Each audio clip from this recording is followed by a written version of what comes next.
ਕਰ ਹੱਥ ਗਿਆਨ ਧਿਆਨ ਕਿਛ ਕਰਮ ਨ ਜਾਣਾ, ਨਾਹਨ ਨਿਰਮਲ ਕਰਨੀ। ਸਾਧ ਸੰਗਤ ਕਹਿ ਅੰਚਲ ਲਾਭ, ਬਿਖਮ ਨਦੀ ਜਾਇ ਤਰਣੇ। ਕਾਮ ਕ੍ਰੋਧ ਲੋਭ ਝੂਠ ਨੰਦਾ, ਇੰਤ ਆਪ ਛਡਾਵਹ। ਏ ਭੀਤਰ ਤੇ ਇਨ ਕੋ ਡਰਹ, ਆਪਨ ਨਿਕਟ ਬਲਾਵਹ। ਆਪਣੀ ਬੇਦ ਆਪ ਜਨਾਵਹ।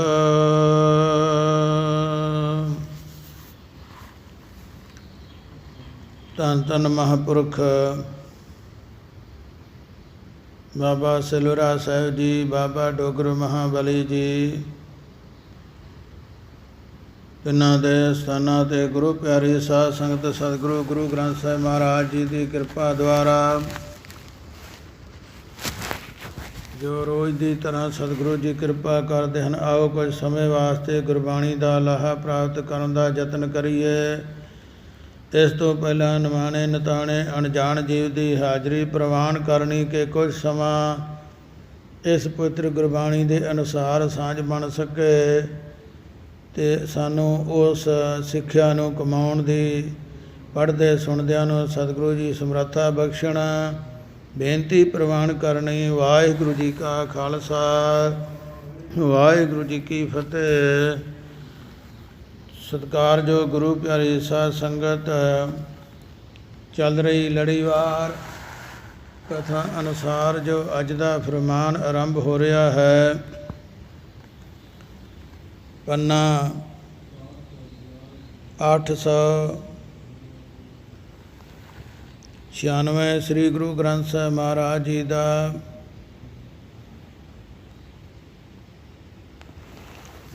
ਰਾਮ ਕਲੀ ਮਹੱਲਾ ਪੰਜਵਾਂ। ਰਾਮ ਕਲੀ ਰਾਗ ਦੇ ਵਿੱਚ ਪੰਜਵੇਂ ਪਾਤਸ਼ਾਹ ਸ੍ਰੀ ਗੁਰੂ ਅਰਜਨ ਦੇਵ ਮਹਾਰਾਜ ਜੀ ਨੇ ਕਿਰਪਾ ਕੀਤੀ ਹੈ ਅਤੇ ਸਤਿਗੁਰੂ ਜੀ ਸਾਨੂੰ ਇਹ ਸਮਝਾ ਰਹੇ ਹਨ ਕਿ ਭਾਈ ਉਸ ਮਾਲਕ ਦੇ ਅੱਗੇ ਜਾ ਕੇ ਇਹੀ ਬੇਨਤੀ ਕਰਨੀ ਚਾਹੀਦੀ ਹੈ ਜਦੋਂ ਹੀ ਸਮਾਂ ਮਿਲਦਾ ਹੈ। ਇਹਦੇ ਦਰ 'ਤੇ ਇਹੀ ਤਰਲਾ ਮਾਰਨਾ ਚਾਹੀਦਾ, ਮਹਾਰਾਜ ਕਿਰਪਾ ਕਰ, ਤੇਰਾ ਆਸਰਾ ਤੱਕਿਆ ਹੈ। ਹੋਰ ਸਾਰੇ ਆਸਰੇ ਵਿਅਰਥ ਹਨ, ਝੂਠੇ ਹਨ, ਕਿਉਂਕਿ ਜਿੰਨੇ ਵੀ ਸੰਸਾਰ ਦੇ ਲੋਕ ਆਸਰਾ ਚਾਹੁੰਦੇ ਹਨ, ਲੀਡਰੀ ਦਾ ਆਸਰਾ, ਬੜੇ ਬੜੇ ਲੀਡਰਾਂ ਦਾ ਆਸਰਾ, ਮਾਇਆ ਦਾ ਆਸਰਾ, ਫੌਜ ਦਾ ਆਸਰਾ, ਰਿਸ਼ਤੇਦਾਰਾਂ ਦਾ, ਜਾਇਦਾਦ ਦਾ, ਮਸ਼ੀਨਰੀ ਦਾ, ਪਰ ਇਹ ਪਤਾ ਨਹੀਂ ਕਦੋਂ ਕਿਹੜੀ ਚੀਜ਼ ਨੇ ਧੋਖਾ ਦੇ ਜਾਣਾ ਹੈ, ਕਿਹਦੇ ਵਿੱਚੋਂ ਕੋਈ ਮੁਸ਼ਕਿਲ ਆ ਜਾਣੀ ਹੈ। ਅਤੇ ਜੇ ਸੱਚਾ ਆਸਰਾ ਪਰਮੇਸ਼ਰ ਦਾ ਹੈ, ਉਸ ਵਾਹਿਗੁਰੂ ਦੇ ਦਰ 'ਤੇ ਉਹਦਾ ਭਰੋਸਾ ਧਾਰ ਕੇ ਉਹਦੀ ਟੇਕ ਰੱਖੀ ਜਾਵੇ ਅਤੇ ਫਿਰ ਸਦਾ ਹੀ ਆਨੰਦ ਬਣਿਆ ਰਹਿੰਦਾ ਹੈ। ਇਸ ਸ਼ਬਦ ਦੇ ਵਿੱਚ ਮਹਾਰਾਜ ਜੀ ਸਾਡੇ 'ਤੇ ਕਿਰਪਾ ਕਰਕੇ ਇਹ ਪਰਉਪਕਾਰ ਕਰਕੇ ਦੱਸ ਰਹੇ ਹਨ। ਆਓ ਗੁਰੂ ਮਹਾਰਾਜ ਦੇ ਚਰਨਾਂ ਵਿੱਚ ਜੁੜਨ ਵਾਸਤੇ ਬੇਨਤੀ ਕਰੀਏ, ਗੁਰੂ ਕਿਰਪਾ ਕਰਨਾ। ਰਾਮ ਕਲੀ ਮਹੱਲਾ ਪੰਜਵਾਂ। ਪੰਜਵੇਂ ਪਾਤਸ਼ਾਹ ਜੀ ਨੇ ਇਹ ਜੋ ਸ਼ਬਦ ਉਚਾਰਨਾ ਕੀਤਾ ਹੈ, ਜਿੱਥੋਂ ਸ਼ਬਦ ਦੀ ਆਰੰਭਤਾ ਹੋ ਰਹੀ ਹੈ, ਸਤਿਨਾਮ ਸ੍ਰੀ ਵਾਹਿਗੁਰੂ ਸਾਹਿਬ ਜੀ। ਸਤਿਨਾਮ ਸ੍ਰੀ ਵਾਹਿਗੁਰੂ ਸਾਹਿਬ ਜੀ। ਬਿਰਥਾ ਪਰਵਾਸਾ ਲੋਕ, ਠਾਕੁਰ ਪ੍ਰਭ ਤੇਰੀ ਟੇਕ। ਮਹਾਰਾਜ ਜੀ ਕਿਰਪਾ ਕਰਦੇ ਹਨ ਕਿ ਭਾਈ ਸੰਸਾਰਕ ਲੋਕਾਂ ਦਾ ਜਿਹੜਾ ਭਰੋਸਾ ਹੈ ਇਹ ਵਿਅਰਥ ਹੈ। ਹੇ ਪ੍ਰਭੂ ਠਾਕਰ ਸੁਆਮੀ ਮਾਲਕ ਜੀ, ਸਾਨੂੰ ਤਾਂ ਇੱਕ ਤੇਰੀ ਓਟ ਹੈ, और ओट मैं सगली देखी, एक तेरी ओट रहाई है। ਤੇ ਤੇਰਾ ਆਸਰਾ ਤੱਕਣ ਲੱਗਿਆਂ ਫਿਰ ਇਹ ਵੀ ਪਤਾ ਹੈ, ਲੱਗਾ ਹੈ ਗੁਰੂ ਦੀ ਕਿਰਪਾ ਨਾਲ, ਕਿ ਸਾਡੇ ਕਹਿਣੇ ਦੇ ਨਾਲ ਤੂੰ ਬਹੁਤਾ ਖੁਸ਼ ਨਹੀਂ ਹੁੰਦਾ, ਕਿਉਂਕਿ ਅਸੀਂ ਜ਼ੁਬਾਨ ਤੋਂ ਕੁਝ ਕਹਿੰਦੇ ਹਾਂ, ਅੰਦਰ ਸਾਡੇ ਕੁਝ ਹੁੰਦਾ ਹੈ, ਬਾਹਰੋਂ ਕੁਝ ਬੋਲਦੇ ਹਾਂ, ਕਹਿੰਦੇ ਕੁਝ ਹਾਂ, ਕਰਦੇ ਕੁਝ ਹਾਂ। ਅਤੇ ਇਸ ਕਰਕੇ ਤੂੰ ਦਇਆ ਕਰੇ, ਸਾਡੇ 'ਤੇ ਕਿਰਪਾ ਕਰੇ। ਅਤੇ ਬੇਨਤੀ ਤਾਂ ਪ੍ਰਵਾਨ ਹੋਈ ਹੈ, ਹੋ ਸਕਦੀ ਹੈ, ਹੋਏ ਦਿਆਲ ਕਿਰਪਾਲ ਪ੍ਰਭ ਠਾਕੁਰ, ਆਪੇ ਸੁਣੇ ਬੇਨੰਤੀ, ਪੂਰਾ ਸਤਿਗੁਰ ਮੇਲ ਮਿਲਾਵੈ, ਸਭ ਚੂਕੇ ਮਨ ਕੀ ਚਿੰਤੀ, ਹਰ ਹਰ ਨਾਮ ਔਖਦ ਮੁਖ ਦੇਵੇ, ਨਾਨਕ ਸੁਖ ਵਸੰਤੀ। ਇਸ ਪ੍ਰਕਾਰ ਸਤਿਗੁਰਾਂ ਦਾ ਫਰਮਾਨ ਹੈ। ਮਹਾਰਾਜ ਕਥਨ ਕਰਦੇ ਹਨ, ਤੂੰ ਦਇਆ ਕਰੇ, ਕਿਰਪਾ ਕਰੇ, ਬੇਨਤੀ ਪ੍ਰਵਾਨ ਕਰੇ, ਅਤੇ ਸਾਡੀ ਚਿੰਤਾ ਉਹ ਜਿਹੜੀ ਹੈ ਕਲਪਨਾ ਦੂਰ ਹੋ ਜਾਂਦੀ ਹੈ, ਅਤੇ ਸੁੱਖਾਂ ਦੇ ਵਿੱਚ ਸਦਾ ਹੀ ਇਹ ਜੀਵਨ ਜਿਹੜਾ ਸਫਲਾ ਹੁੰਦਾ ਹੈ। ਅਤੇ ਮਹਾਰਾਜ ਕਥਨ ਕਰਦੇ ਹਨ, ਇਸ ਕਰਕੇ ਭਾਈ ਇਹ ਨਹੀਂ ਕਿ ਕਿਸੇ ਦੇ ਵਿਰੁੱਧ ਹੋ ਜਾਓ, ਪਰ ਕਹਿੰਦੇ ਜੋ ਪ੍ਰਵਾਸਾ ਅਸੀਂ ਇੱਧਰ ਰੱਖ ਰਹੇ ਹਾਂ, ਅਸਲ ਪ੍ਰਵਾਸਾ ਉਸ ਪਰਮੇਸ਼ਰ ਦਾ ਰੱਖੀਏ, ਜਿਹਨੇ ਹਰ ਸਮੇਂ, ਹਰ ਥਾਂ, ਹਰ ਕਾਰਜ ਵਿੱਚ ਸਾਥ ਨਿਭਾ ਸਕਣਾ ਹੈ, ਅਤੇ ਉਹਦੇ ਨਾਲੋਂ ਪ੍ਰੀਤੀ ਕਿਉਂ ਤੋੜਨੀ। ਜਿਹਨੇ ਪਤਾ ਨਹੀਂ ਕਦੋਂ ਸਾਥ ਛੱਡ ਜਾਣਾ ਹੈ, ਉਹਦੇ ਨਾਲ ਮੁੜ ਮੁੜ ਕੇ ਮੋਹ ਆਉਂਦਾ ਹੈ। ਇਸ ਲਈ ਤੂੰ ਕਿਰਪਾ ਕੀਤੀ ਹੈ, ਜੇ ਸਾਨੂੰ ਆਪਣੇ ਦਰ 'ਤੇ ਲਿਆਂਦਾ ਹੈ, ਅਤੇ ਹੁਣ ਬੇਨਤੀ ਇਹ ਪ੍ਰਵਾਨ ਕਰ, ਆਵਰ ਛੂਟੀ ਸਭ ਆਸ, ਅਚਿੰਤ ਠਾਕੁਰ ਭੇਟੇ ਗੁਣਤਾਸ। ਜੋ ਸ਼ੁਭ ਗੁਣਾਂ ਦਾ ਖਜ਼ਾਨਾ ਹੈ, ਤਾਸ ਦਾ ਭਾਵ ਹੁੰਦਾ ਖਜ਼ਾਨਾ, ਸ਼ੁਭ ਗੁਣਾਂ ਦਾ ਜੋ ਖਜ਼ਾਨਾ ਹੈ ਠਾਕੁਰ ਹੈ, ਉਹ ਚਿੰਤਾ ਤੋਂ ਰਹਿਤ ਹੈ, ਅਤੇ ਅਚਾਨਕ ਹੀ ਉਸ ਦੇ ਮਿਲਣ ਕਰਕੇ ਹੋਰ ਸਭ ਆਸਾਂ ਛੁੱਟ ਗਈਆਂ ਹਨ। ਕਿਉਂਕਿ ਸੁਭਾਵ ਕੀ ਹੈ, ਸੁਤੇ ਸਿੱਧ ਗੱਲ ਹੁੰਦੀ ਹੈ। ਜਿਵੇਂ ਸੂਰਜ ਚੜ੍ਹਨ ਦੀ ਗੱਲ ਹੁੰਦੀ ਹੈ, ਸੂਰਜ ਸਾਹਮਣੇ ਆ ਜਾਵੇ, ਇੱਕਦਮ ਹਨੇਰਾ ਦੂਰ ਹੋ ਜਾਂਦਾ ਹੈ। ਹਨੇਰੇ ਨੂੰ ਕਹਿਣਾ ਨਹੀਂ ਪੈਂਦਾ ਕਿ ਸੂਰਜ ਆ ਰਿਹਾ, ਤੂੰ ਪਾਸੇ ਹੋ ਜਾ। ਇਸ ਕਰਕੇ ਇੱਧਰ ਬਚਨ ਹੈ, ਸਤਿਗੁਰ ਮਿਲੇ ਅੰਧੇਰਾ ਜਾਏ। ਸਤਿਗੁਰੂ ਜੀ ਕਥਨ ਕਰਦੇ ਹਨ ਕਿ ਜਦੋਂ ਗੁਰੂ ਦੇ ਨਾਲ ਕਿਰਪਾ ਹੋ ਗਈ, ਅਤੇ ਗੁਰੂ ਦਾ ਅਰਥ ਬਣਦਾ, ਗੋ ਦਾ ਭਾਵ ਹੈ ਹਨੇਰਾ, ਅਤੇ ਰੂ ਦਾ ਭਾਵ ਪ੍ਰਕਾਸ਼, ਜਿਹੜਾ ਹਨੇਰੇ ਵਿੱਚ ਚਾਨਣ ਕਰ ਸਕਦਾ ਹੈ। ਜਿੱਧਰ ਵੀ ਵੇਖੀਏ ਉੱਧਰ ਹੀ ਉਹ ਅਸਲ ਜਿਹੜੀ ਦ੍ਰਿਸ਼ਟੀ ਬਖਸ਼ ਦਿੰਦਾ ਹੈ, ਜੋ ਅਸਲ ਉਹ ਵਸਤੂ ਦਿਖਾਈ ਦੇ ਰਹੀ ਹੈ। ਫਿਰ ਅਤੇ ਨਕਲ ਤੋਂ ਬੰਦੇ ਦਾ ਮਨ ਜਿਹੜਾ ਸੰਕੋਚ ਕਰਦਾ ਹੈ। ਜਦੋਂ ਇਹ ਅਵਸਥਾ ਬਣ ਜਾਵੇ, ਉਹਨੂੰ ਕਹਿੰਦੇ ਤੱਤ ਵੇਤਾ, ਹਰ ਚੀਜ਼ ਦਾ ਤੱਤ ਲੱਭਣ ਵਾਲਾ ਮਹਾਤਮਾ ਬ੍ਰਹਮ ਗਿਆਨੀ, ਜਿਹਨੇ ਪਾਣੀ ਅਤੇ ਦੁੱਧ ਵੱਖ ਵੱਖ ਕਰ ਲਿਆ। ਜਿਵੇਂ ਹੰਸ ਦੇ ਕੋਲ ਪਰਮੇਸ਼ਰ ਨੇ ਗੁਣ ਰੱਖਿਆ ਹੈ, ਜਾਂ ਉਹਦੇ ਸਰੀਰ ਵਿੱਚ ਐਸੀ ਕੋਈ ਹਰਕਤ ਹੈ। ਗਲੇ ਦੇ ਵਿੱਚ ਜਦੋਂ ਦੁੱਧ ਉਹ ਘੁੱਟ ਭਰਦਾ ਹੈ ਪੀਣ ਵਾਸਤੇ, ਅਤੇ ਕਈ ਇੱਥੋਂ ਤੱਕ ਵੀ ਦੱਸਦੇ ਕਿ ਉਹਦੇ ਗਲੇ ਵਿੱਚ ਖਟਿਆਈ ਹੁੰਦੀ ਹੈ, ਅਤੇ ਇੱਕਦਮ ਫੁੱਟ ਬਣ ਕੇ ਉਹ ਜਿਹੜੇ ਫੁੱਟ ਇੱਕ ਪਾਸੇ ਹੋ ਜਾਂਦੇ, ਅਤੇ ਪਾਣੀ ਨਿਰਾ ਇੱਕ ਪਾਸੇ ਰਹਿ ਜਾਂਦਾ ਹੈ। ਅਤੇ ਇੱਧਰ ਜਿਹੜੇ ਰੱਬ ਦੇ ਹੰਸ ਹਨ, ਰੱਬ ਦੇ ਪਿਆਰੇ ਹਨ, ਜਿਵੇਂ ਹੰਸ ਕਈ ਪ੍ਰਕਾਰ ਦੇ ਹਨ। ਇੱਕ ਰਾਜ ਹੰਸ ਹੁੰਦਾ ਹੈ, ਇੱਕ ਪਰਮ ਹੰਸ ਹੁੰਦਾ ਹੈ, ਇੱਕ ਆਮ ਹੰਸ ਹੁੰਦਾ ਹੈ, ਇੱਕ ਹੋਰ ਪ੍ਰਕਾਰ ਦਾ ਹੈ। 3-4 ਪ੍ਰਕਾਰ ਦੇ ਹੰਸ ਖਾਸ ਮੰਨੇ ਜਾਂਦੇ ਹਨ, ਇਹਨਾਂ ਦੀਆਂ ਕਿਸਮਾਂ। ਇਸੇ ਤਰ੍ਹਾਂ ਵੀ ਸੰਤਾਂ ਮਹਾਤਮਾ ਦੇ ਵਿੱਚ ਹੀ ਅਵਸਥਾ ਮੰਨੀਆਂ ਜਾਂਦੀਆਂ ਹਨ। ਅਤੇ ਸਤਿਗੁਰੂ ਜੀ ਕਥਨ ਕਰਦੇ, ਇਸ ਕਰਕੇ ਫਿਰ ਉਹ ਜਿਹੜਾ ਪਰਮਹੰਸ ਹੈ, ਬ੍ਰਹਮਵੇਤਾ ਹੈ, ਉਹ ਅਸਲ ਅਤੇ ਨਕਲ ਵਸਤੂ ਨੂੰ ਪਛਾਣ ਲੈਂਦਾ, ਕੀ ਕਰਨਾ ਅਤੇ ਕੀ ਤਿਆਗਣਾ ਹੈ। ਅਸੀਂ ਇਸ ਗੱਲ ਨੂੰ ਨਹੀਂ ਜਾਣਦੇ, ਤਾਂ ਹੀ ਜੋ ਕਰਨਾ ਹੈ ਉਹ ਨਹੀਂ ਕਰਦੇ, ਜੋ ਛੱਡਣਾ ਹੈ ਉਹਨੂੰ ਕਰੀ ਜਾ ਰਹੇ ਹਾਂ। ਤੇ ਸਤਿਗੁਰੂ ਜੀ ਕਥਨ ਕਰਦੇ, ਮਹਾਰਾਜ ਤੂੰ ਕਿਰਪਾ ਕਰ, ਤੇਰੇ ਅੱਗੇ ਬੇਨਤੀ ਹੈ ਤੇ ਸਾਡੇ ਮਨ 'ਤੇ ਤੂੰ ਇਹ ਜਿਹੜਾ ਹੈ ਪਰਉਪਕਾਰ ਕਰਕੇ, ਦਇਆ ਕਰਕੇ ਨੂੰ ਸ਼ੁਭ ਰਸਤੇ ਲਾਉਣਾ ਕਰ, ਤੇ ਅਸੀਂ ਆਪਣੇ ਮਨ ਨੂੰ ਸਮਝਾ ਸਕੀਏ। ਏਕੋ ਨਾਮ ਧਿਆਏ ਮਨ ਮੇਰੇ, ਇਹ ਮੇਰੇ ਮਨ ਤੂੰ ਇੱਕ ਪ੍ਰਭੂ ਦੇ ਨਾਮ ਨੂੰ ਧਿਆਉਣਾ ਕਰ, ਕਿਉਂਕਿ ਉਹ ਮਾਲਕ ਅਸਲ ਇੱਕ ਹੀ ਹੈ। ਭਾਵੇਂ ਉਹਨੂੰ ਕੋਈ ਹਿੰਦੂ ਧਿਆਉਂਦਾ ਹੈ, ਭਾਵੇਂ ਈਸਾਈ ਧਿਆਉਂਦਾ ਹੈ, ਭਾਵੇਂ ਕੋਈ ਮੁਸਲਮਾਨ ਧਿਆਉਂਦਾ ਹੈ, ਇਹ ਗੱਲ ਆਪੋ ਆਪਣੀ ਸਮਝ ਦੇ ਅਨੁਸਾਰ ਹੈ ਕਿ ਇਸ ਤੋਂ ਲੋਕ ਆਪੋ ਆਪਣੇ ਭਰਮ ਵਿੱਚ ਪਏ ਹਨ। ਦੂਜੇ ਨੂੰ ਕਹਿੰਦੇ ਉਹ ਗਲਤ, ਮੇਰਾ ਧਰਮ ਸੱਚਾ ਹੈ, ਦੂਜਾ ਕਹਿੰਦਾ ਉਹ ਗਲਤ, ਮੇਰਾ ਸੱਚਾ ਹੈ। ਪਰ ਸਤਿਗੁਰਾਂ ਨੇ ਰੱਬ ਦੇ ਜਿਹੜੇ ਪਿਆਰੇ ਹਨ ਸੋਝੀ ਵਾਲੇ, ਉਹਨਾਂ ਇਹ ਗੱਲ ਜਾਣੀ ਹੈ। ਉਹਨਾਂ ਦੱਸਿਆ ਹੈ ਕਿ ਭਾਈ ਪਰਮੇਸ਼ਰ ਤਾਂ ਇੱਕ ਹੀ ਹੈ, ਪਰ ਅਸੀਂ ਉਸ ਇੱਕ ਦੀ ਸ਼ਰਨ ਵਿੱਚ ਨਹੀਂ ਰਹਿੰਦੇ। ਉਹਨੂੰ ਜਿਵੇਂ ਸਾਡੇ ਮਨ ਦੇ ਵੱਖ-ਵੱਖ ਖਿਆਲ ਹਨ, ਟੁਕੜੇ ਹੋਏ ਹਨ, ਕਈ ਐਸੇ ਮਨ ਬਣਿਆ ਹੈ।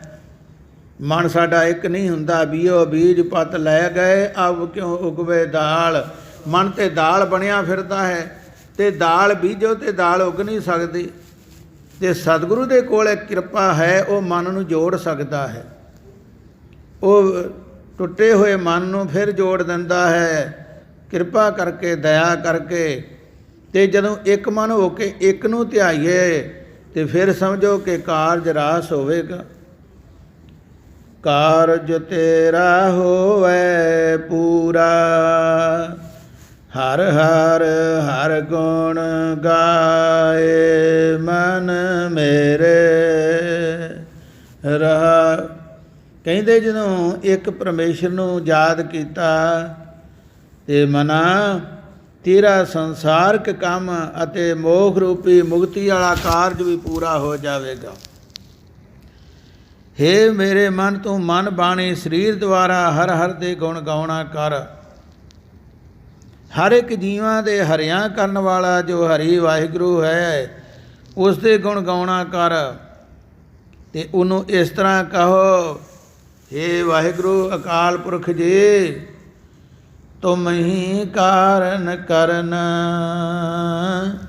ਚਰਨ ਕਮਲ ਹਰ ਸਰਨ। ਇਹ ਮਾਲਕ ਵਾਹਿਗੁਰੂ ਪਰਮੇਸ਼ਰ ਜੀ, ਪ੍ਰਭੂ ਜੀ, ਤੁਸੀਂ ਹੀ ਸਭ ਕਾਰਨਾਂ ਦੇ ਕਰਨ ਵਾਲੇ ਹੋ। ਕਾਰਨ ਵੀ ਆਪ ਬਣਾਉਂਦੇ ਹੋ ਤੇ ਕਾਰਜ ਵੀ ਆਪ ਸਫਲ ਕਰਨ ਵਾਲੇ ਹੋ। ਤੇ ਹੇ ਹਰੀ, ਆਪ ਜੀ ਦੇ ਚਰਨ ਕਮਲਾਂ ਦੀ ਸ਼ਰਨ ਗ੍ਰਹਿਣ ਕੀਤੀ ਹੈ, ਕਿਉਂਕਿ ਜੇ ਤੇਰੀ ਕਿਰਪਾ ਨਾ ਹੋਵੇ ਤੇ ਕਾਰਨ ਵੀ ਕੀ ਕਰੇਗਾ। ਮਹਾਰਾਜ ਭਗਤ ਕਬੀਰ ਜੀ ਨੇ ਦੋਵੇਂ ਹੀ ਤਰ੍ਹਾਂ ਇਹ ਬਚਨ ਦੱਸਿਆ ਹੈ। ਉਹ ਕਹਿੰਦੇ, ਕਬੀਰ ਕਾਰਨ ਬਪਰਾ ਕਿਆ ਕਰੇ, ਜੋ ਰਾਮ ਨਾ ਕਰੇ ਸਹਾਇ। ਜੇ ਜੇ ਡਾਲੀ ਭਗਤਰ, ਸੋਈ ਮੁਰ ਮੁਰ ਜਾਏ।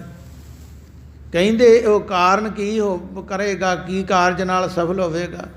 ਜੇ ਉਹਦੀ ਕਿਰਪਾ ਨਹੀਂ ਤੇ ਇਵੇਂ ਸਮਝੋ ਜਿਹੜੀ ਟਾਹਣੀ ਤੇ ਪੈਰ ਧਰਦਾ, ਟਾਹਣੀ ਕੜਕ ਕਰਕੇ ਟੁੱਟ ਜਾਂਦੀ। ਚਾਰਨ ਕਰੋ ਸ੍ਰੀ ਵਾਹਿਗੁਰੂ। ਤੇ ਬੰਦਾ ਸਗੋਂ ਹੋਰ ਸੱਟਾਂ ਲਵਾ ਬਹਿੰਦਾ, ਕੰਮ ਸਫਲ ਕਰਨ ਦੇ ਥਾਂ ਦੁਖੀ ਹੋ ਜਾਂਦਾ। ਕਾਰਨ ਇਕੱਲਾ ਕੁਝ ਨਹੀਂ ਸਵਾਰ ਸਕਦਾ ਜਿੰਨਾ ਚਿਰ ਉਹਦੀ ਨਿਗਾਹ ਮਿਹਰ ਦੀ ਨਾ ਹੋਵੇ। ਤੇ ਫਿਰ ਕਹਿੰਦੇ ਹਨ ਕਬੀਰ, ਕਾਰਨ ਸੋ ਭਇਓ ਜੋ ਕੀਨੋ ਕਰਤਾਰ, ਤਿਸ ਬਿਨ ਦੂਸਰ ਕੋ ਨਹੀਂ ਏਕ ਸਿਰਜਨਹਾਰ। ਇਸ ਪ੍ਰਕਾਰ ਉਹਨਾਂ ਕਥਨ ਕੀਤਾ ਹੈ ਕਿ ਜੇ ਉਹਦੀ ਆਉਟ ਰੱਖੀਏ, ਉਹਦਾ ਧਿਆਨ ਕਰੀਏ, ਉਹਦਾ ਭਰੋਸਾ ਕਰੀਏ, ਤੇ ਜਿਹੜਾ ਉਹ ਕਾਰਨ ਬਣਾਵੇਗਾ ਆਪਣੀ ਮਰਜ਼ੀ ਨਾਲ, ਉਹ ਸਫਲ ਹੋ ਸਕਦਾ ਹੈ। ਉਹਦੇ ਨਾਲ ਕਾਰਜ ਵੀ ਸਫਲ ਹੋ ਸਕਦਾ ਹੈ। ਹੇ ਹਰੀ, ਆਪ ਜੀ ਦੇ ਚਰਨ ਕਮਲਾਂ ਦੀ ਸ਼ਰਨ ਗ੍ਰਹਿਣ ਕੀਤੀ ਹੈ। ਤੇਰੇ ਆਸਰੇ ਹੋਏ ਹਾਂ ਤੇ ਹੁਣ ਤੂੰ ਕਿਰਪਾ ਕਰ, ਦਰ ਆਇਆਂ ਦੀ ਲਾਜ ਰੱਖਣਾ ਕਰ, ਕਿ ਹੋਰ ਕਿਤੇ ਜਾ ਕੇ ਸਾਨੂੰ ਮੰਗਣਾ ਨਾ ਪਵੇ। ਜਿਹੜਾ ਦਰ ਦਰ ਦਾ ਮੰਗਤਾ ਹੈ, ਉਹ ਕਦੇ ਸੰਤੋਖ ਵਿੱਚ ਨਹੀਂ ਆ ਸਕਦਾ, ਉਹਨੂੰ ਕਦੇ ਚੈਨ ਨਹੀਂ ਆਉਂਦਾ। ਜਿਹਨੂੰ ਆਦਤ ਬਣ ਜਾਂਦੀ ਹੈ ਥਾਂ ਥਾਂ 'ਤੇ ਜਾਣ ਦੀ, ਤੇ ਜੇ ਕਹੋ ਤੇ ਅਗਲਾ ਕਹਿੰਦਾ ਮੈਂ ਦੁਖੀ ਹਾਂ, ਇਹ ਗੱਲਾਂ ਕਰਦੇ ਹਨ। पर भाई ये वेखिए दुख ਉਹਨੂੰ दसीए ਜਿਹੜਾ आप सुखी है। दुख तसै पै आखिए सुख जिसै ही पास। नहीं तो फिर जे दूजे कोल जावांगे तो आगू अपनियां दुख दियां पंडां खोल बहिंदा। ਉਹ ਕਿਸੇ ਦਾ ਕੀ ਸੁਣਨਾ, ਉਹਨੇ ਆਪਣੇ ਸੁਣਾਉਣ ਲੱਗ ਪੈਂਦਾ ਦੁੱਖ। ਪਹਿਲਾਂ ਹੀ ਕਈਆਂ ਨੂੰ ਹੁੰਦਾ ਕਿ ਸੁਣ ਕੇ ਭਾਵੇਂ ਕੋਈ ਤੰਦਰੁਸਤ ਵੀ ਹੋਏ ਉਹਨੇ ਵੀ ਆਖਣਾ ਕਿ ਮੈਨੂੰ ਫਲਾਣੀ ਗੱਲ ਹੋ ਗਈ ਹੈ। ਤੇ ਕਹਿੰਦੇ ਇੱਕ ਗੁਰੂ ਜਿਹੜਾ ਹੈ ਉਹ ਰੋਗ ਤੋਂ ਰਹਿਤ ਹੈ। ਜੋ ਜੋ ਦੀਸੈ ਸੋ ਸੋ ਰੋਗੀ, ਰੋਗ ਰਹਿਤ ਮੇਰਾ ਸਤਿਗੁਰ ਜੋਗੀ। ਸਾਰਾ ਸੰਸਾਰ ਰੋਗਾਂ ਦੇ ਵਿੱਚ ਫਸਿਆ ਹੈ, ਜੀਵ ਜੰਤੂ ਰੋਗਾਂ ਵਿੱਚ ਫਸੇ ਹਨ, ਦੇਵੀ ਦੇਵਤੇ ਰੋਗਾਂ ਵਿੱਚ ਫਸੇ ਹਨ। ਇੱਕ ਜਿਹੜਾ ਜੋਗੀ ਗੁਰੂ ਨੂੰ ਕਿਉਂ ਕਿਹਾ ਕਿ ਗੁਰੂ ਜਿਹੜਾ ਜੁੜਿਆ ਹੋਇਆ ਹੈ ਪਰਮੇਸ਼ਰ ਨਾਲ, ਉਹਦਾ ਰੂਪ ਹੋ ਚੁੱਕਾ ਹੈ, ਉਹ ਰੋਗ ਤੋਂ ਰਹਿਤ ਹੈ, ਰੋਗਾਂ ਦੇ ਵਿੱਚ ਵੀ ਉਹ ਸੁਖੀ ਹੈ। ਅਤੇ ਜਿਹੜਾ ਗੁਰੂ ਨਾਲ ਜੁੜਿਆ ਨਹੀਂ, ਪਰਮੇਸ਼ਰ ਨਾਲ ਨਹੀਂ ਜੁੜਿਆ, ਭਾਵੇਂ ਕਿੰਨਾ ਵੀ ਬਾਹਰੋਂ ਸੁੱਖ ਮਿਲੇ, ਸੁੱਖ ਦੇ ਸਾਧਨ ਹੋਣ, ਅੰਦਰੋਂ ਉਹਨੂੰ ਸ਼ਾਂਤੀ ਸੁੱਖ ਆਨੰਦ ਨਹੀਂ ਹੈ। ਇਸ ਕਰਕੇ ਸਤਿਗੁਰੂ ਜੀ ਕਥਨ ਕਰਦੇ ਤੇ ਗਾੜੀ ਬੇਨਤੀ ਕਰੀਏ, ਮਹਾਰਾਜ ਤੂੰ ਸਾਰੀਆਂ ਸ਼ਕਤੀਆਂ ਦਾ ਮਾਲਕ ਹੈ, ਤੇਰੀ ਸ਼ਰਨ ਵਿੱਚ ਆਏ ਹਾਂ, ਤੂੰ ਕਿਰਪਾ ਕਰ ਹੁਣ ਸਾਨੂੰ ਆਪਣੇ ਬਣਾ ਲੈ। ਮਨ ਤਨ ਹਰ ਉਹੀ ਧਿਆਇਆ, ਆਨੰਦ ਹਰ ਰੂਪ ਦਿਖਾਇਆ। ਜਿਸ ਨੇ ਆਪਣੇ ਮਨ ਤਨ ਦੇ ਵਿੱਚ ਉਸ ਹਰੀ ਨੂੰ ਧਿਆਇਆ ਹੈ, ਅਤੇ ਮਨ ਦੇ ਨਾਲ ਵੀ ਧਿਆਉਣਾ ਅਤੇ ਤਨ ਵੀ ਉਹਦੀ ਸੇਵਾ ਵਿੱਚ ਲਾ ਦੇਣਾ। ਤਨ ਦੇ ਨਾਲ ਵੀ ਹੱਥਾਂ ਨਾਲ ਸੇਵਾ ਕਰਨੀ ਪਰਮੇਸ਼ਰ ਦੇ ਘਰ ਦੀ, ਗੁਰੂ ਦੀ ਸੰਗਤ ਦੀ, ਅਤੇ ਗੁਰੂ ਕੀ ਬਾਣੀ ਪੜ੍ਹਨੀ, ਉਹਦਾ ਜਸ ਕਰਨਾ, ਕੀਰਤਨ ਕਰਨਾ। ਇਹਦੇ ਨਾਲ ਤਨ ਸਫਲ ਹੁੰਦਾ ਹੈ। ਅਤੇ ਸਤਿਗੁਰੂ ਜੀ ਕਥਨ ਕਰਦੇ ਹਨ, ਇਸ ਕਰਕੇ ਮਨ ਵੀ ਉਹਦੇ ਵੱਲੇ ਕਰ ਦਿੱਤਾ, ਉਹਦੇ ਅੱਗੇ ਅਰਪਣ ਕਰ ਦਿੱਤਾ। ਅਤੇ ਜਿਹਨੂੰ ਇਹ ਸੋਝੀ ਆ ਗਈ ਉਸ ਨੂੰ ਆਨੰਦ ਰੂਪ ਹਰੀ ਨੇ ਆਪਣਾ ਸਰੂਪ ਦਿਖਾਉਣਾ ਕੀਤਾ ਹੈ।